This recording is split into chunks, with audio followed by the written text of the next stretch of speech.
Sabha ki mikalda Shanta Nahakpam ta yaudana mai pakre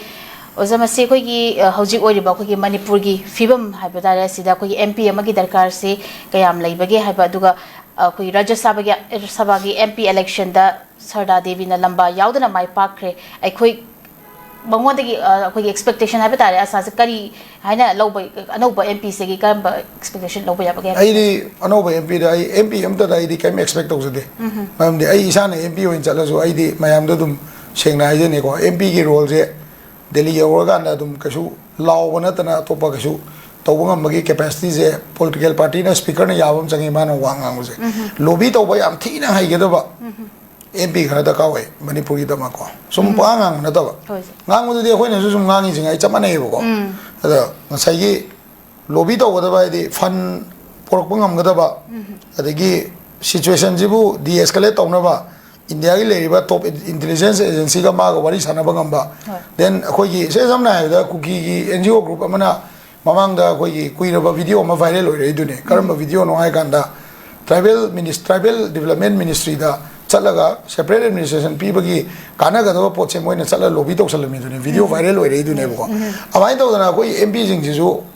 merely function gi ribang ka pa na traga local area fund na manipur develop ta on bagi mathakta narco terrorist edi 2008 ki matung da laaba adugumba militancy ki problem se moina India government di moi internal conflict se moi gi mateng pangna ba oina uba moi dagi government of India ki constitution manung da ni bane na uba aduga man maitei ga naga sing sina constitution boundary ki wang mada pot ni ai bagi adi moi apamba ni ai bagi wakhalon da uba adubu kuki sing na yeng tawrakada ba design du di moi gi ngasai gi Mizoram ne dagi ngasai gi kanone khoi gi Chittagong Hills ne Myanmar gi sine moi myam punjala kana Bharat ki chicken neck se thugai doi gi moina ngai ga leidana myam am semdana moi internal organization myam tawdana then Christian missionary myam am na investment myam tawrokdana tawi ha je masi gi pot se narrative je Manipur leiba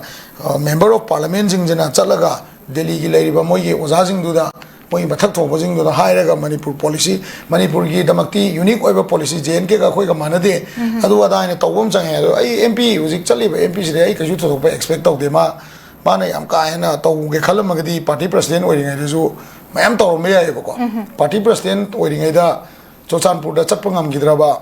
ko Kangpopi chapangam gidraba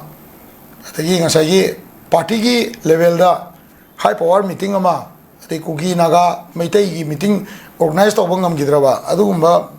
president oibnina ai kasu thok expect taw de duga oi BJP gi members na de expect taw me ai ko hana ngam gidraju hujik taw ge na khan ba le me ai madu hana ngam gidaba do hujik taw ge na khan madu amtang utpi bam chage utpi re kan da khoi na ma gi da positive advice ama positive kaini suggestions in khoi na mo na pi bangam gadam ne hujik ti pura BJP gi leiba keno city pura nil ne hai tare ko nil ne di member of parliament je ko khara ngangu na tana lobby tawdana ko tana ayamba kemta keno to ngam de even se ningthongna